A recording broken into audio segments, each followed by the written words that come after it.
குருவிப்போல் அன்ப தருவாளே சின்ன அறிவிப்பும் இன்று சுடுவாளே நீயும் தும்மிடி ஆயுசு 100ஆக என் உயிர் உன்னோட பத்திர சொத்தாக என் பார்வை உன்னோடு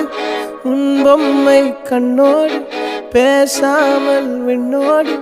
நாம் மிதந்து போவோம் காதாரா